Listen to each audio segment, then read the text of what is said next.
चलिए प्यारे बच्चों, सर्किट पॉइंट चैनल पर आप सबों का स्वागत है। उम्मीद करते हैं कि आप लोग ठीक होंगे और पढ़ाई अच्छी तरीके से आप लोग कर रहे होंगे, क्योंकि परीक्षाओं का दौर है और आप मेहनत करके पढ़ रहे होंगे। मुझे पूरा उम्मीद है, जी जान आप लगाए होंगे अपने नौकरी के लिए, क्योंकि आपकी नौकरी का इंतजार घर पर बैठे आपकी माँ कर रही है। माँ के सपने को पूरा करने के लिए आपको जी जान लगा देना होगा। तो बढ़ते हैं 10 के डोज में। आज शानदार 10 प्रश्नों के रिवीजन के साथ फिर आपके साथ उपस्थित है मैं एम चक्रवर्ती। आप सबों का एक बार फिर स्वागत कर रहा हूँ। चलिए बढ़ते हैं आज के पहले सवाल पर। सूर्यास्त एवं सूर्योदय के समय सूर्य का आभासी चपटापन, ध्यान दीजिएगा, आभासी चपटापन किसके कारण होगा या किस घटना के कारण होगा? तो अपवर्तन के कारण। सूर्यास्त एवं सूर्योदय के समय सूर्य का आभासी चपटापन जो होता है वो किसके कारण होता है? अपवर्तन के कारण, प्रकाश के अपवर्तन के कारण। टिहरी बांध किस नदी के संगम पर है? तो टिहरी बांध उत्तराखंड में है। और किस नदी के संगम पर? तो भागीरथी और भिलंगाना, भागीरथी और भिलंगाना, याद रखेंगे। टिहरी बांध किस नदी के तट पर होगा, संगम पर होगा? तो भागीरथी और भिलंगाना के संगम पर है उत्तराखंड राज्य में। किस राज्य में? उत्तराखंड राज्य में। किसी अर्धचालक का ताप बढ़ाने पर उसकी प्रतिरोधकता पर क्या प्रभाव पड़ेगा? तो घटती है। किसी अर्धचालक का ताप बढ़ाएंगे तो उसकी प्रतिरोधकता पर क्या प्रभाव पड़ेगा? तो घटती है। 1709 ईस्वी में टीपू सुल्तान की मृत्यु के उपरांत मैसूर का राजा किसे बनाया गया था? 1709 में टीपू सुल्तान की मृत्यु के उपरांत मैसूर का राजा कौन बने थे? कृष्णराज प्रथम, कृष्णराज तृतीय, याद रखेंगे। 1709 में टीपू सुल्तान की मृत्यु के उपरांत मैसूर का राजा किसे बनाया गया? कृष्णराज तृतीय को। क्वार्ट्ज का रासायनिक नाम क्या है? क्वार्ट्ज का रासायनिक नाम क्या है? Sodium silicate, sodium silicate. अगला सवाल छठा।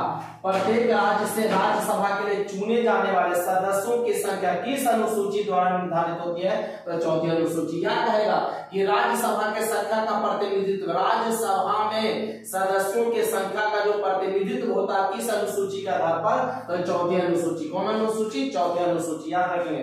बिहार से पूछेगा तो 16, बिहार से कितना? 16 मेंबर राज्यसभा में चुने जाते हैं। बांग्लादेश एक स्वतंत्र राष्ट्र कब बना? तो 1971 में। बांग्लादेश एक स्वतंत्र राष्ट्र कब बना?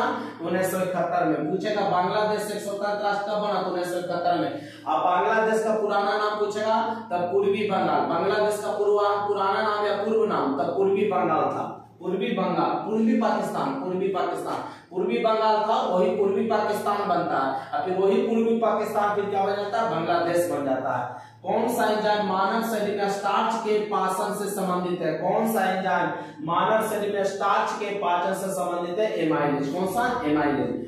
दूध को दही में परिवर्तित करने वाला बैक्टीरिया होगा तो लैक्टिक एसिड बैक्टीरिया, याद रखेंगे। दूध को दही में परिवर्तित करने वाला बैक्टीरिया कौन हो जाएगा? Lactic acid bacteria.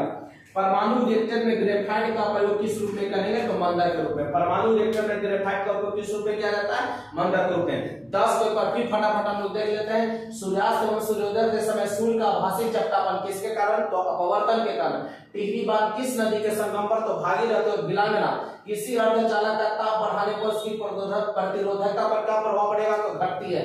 1709 ईस्वी में टीपू सुल्तान की मृत्यु के बाद मैसूर का राजा कौन बना था? कृष्णराज तृतीय। क्वार्ट्ज का रासायनिक नाम क्या होगा? Sodium silicate, sodium silicate.